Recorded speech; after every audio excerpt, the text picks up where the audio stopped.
ఎవరు ఒక వ్యక్తి మెయిన్ బీఆర్ఎస్ పార్టీ వ్యక్తి మన మన్నెం గోవర్ధన్ రెడ్డి ప్రతి ఇంటింటికి వచ్చి కలుస్తాడు.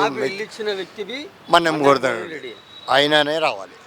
ఆయన మాకు ముగ్గురు మనదమ్ములం ఉన్నాము. 2 BHB కాలనీలో ఏదో బ్యాక్ సపోర్ట్ చూసుకొని అది చూసుకొని ఇది చూసుకొని 1 నుంచి 2 ఇండ్లు 3 ఇండ్లు 4 ఇండ్లు వచ్చిన వాళ్ళు ఉన్నారు. అప్పులైనే అప్పులు చేసి పెట్టిండు అని చెప్పి కేసీఆర్ అంటుండు కదా. అప్పులైనే ఏం అప్పులన్నా చెప్పు. దళిత బంధు తీసుకొచ్చిండు, అంబేద్కర్ విగ్రహం కట్టిండు, 125 సెక్రటరేట్ కట్టిండు, అమరవీరుల జ్యోతి కట్టిండు. ఎవరు కట్టారు?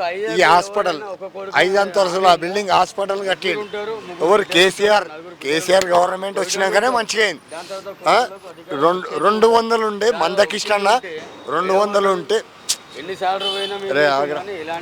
200 పింఛన్ ఉంటే 2000 రూపాయలు చేసిన మొగోడు కేసీఆర్. ఇప్పుడు అదే కేసీఆర్ ఉంటే ఇట్లా ఇవాళ దినం 4000 ఉంటుండే పింఛన్లు వృద్ధులకు, వికలాంగులకు. ఇవన్నిటికీ ఏంది ఇది? ఎక్కడ న్యాయం? ఈ అన్ని దొంగ మాట. 18,500 వచ్చినాయి, ఉన్నాయి అన్న. కృష్ణ అన్న అది బీసీ నాయకుడు ఉండు, ఆయన పేరు ఆర్ కృష్ణ అన్న. మీ ఇద్దరు కలిసి మంచూరి మీకే అప్ప చెప్తా అని అంటే ఎందుకున్నాడు? ఇటు సీఎమా?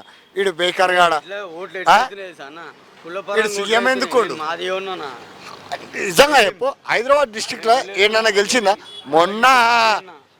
మొన్న నవీన్ రెడ్డి గెలిచిండు, నవీన్ యాదవ్, ఖాళీ నవీన్ యాదవ్. అవి దొంగ ఓట్లు,